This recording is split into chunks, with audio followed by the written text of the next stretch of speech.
नाबालिका असदाचरण मामलें पुलिस को आक्रमण कर गिरफ होइथिबा 34 जन आदिवासी गतकाली रायरंगपुर जेल मुकुली।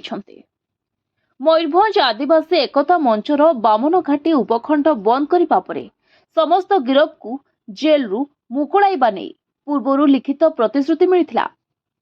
सेमाने जेल मुकुलिबा परे आस्काठारे मयूरभंज आदिवासी एकता मंच पक्षरु संबर्धित करा जायथिला। 34 जन गिरफ आदिवासी मध्य 27 जन महिला और 7 जन पुरुष रही। तेज तिरिंगी थाना अंचल जैनिका नाबालिका असदाचरण नहीं बहलदा बाईपास रे ग्रामवासी माने रास्ता अवरोध करते। उक्त समय पुलिस और ग्रामवासी मुहांमुही होते। ग्रामवासी मानक आक्रमण में 13 जन पुलिस कर्मचारी आहत होते। यहाकु नहीं पुलिस पक्षरु बहलदा थाना 59 जनक नारे मामला रुजु होइतिबा बेले 34 जन को गिरफ कर कोर्ट चालान करा जायतिला।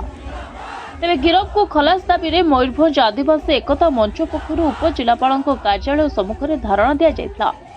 2 दिन धरी आंदोलन पर भी दाबी पूरण न हेबारु 48 घंटिया बंद डाकरा दिया जायतिला।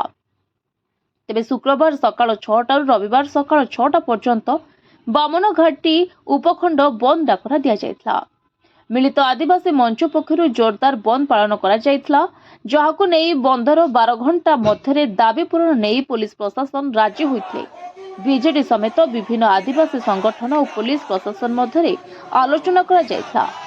शनिवार अपराह्न सुधा 34 जन आदिवासी को मुकुलाइबा पई समस्त दायित्व निजे ग्रहण करिवे बोली रायरंगपुर अतिरिक्त एसपी जदुनाथ जेना प्रतिश्रुति देथिले। Report voice of Odisha live.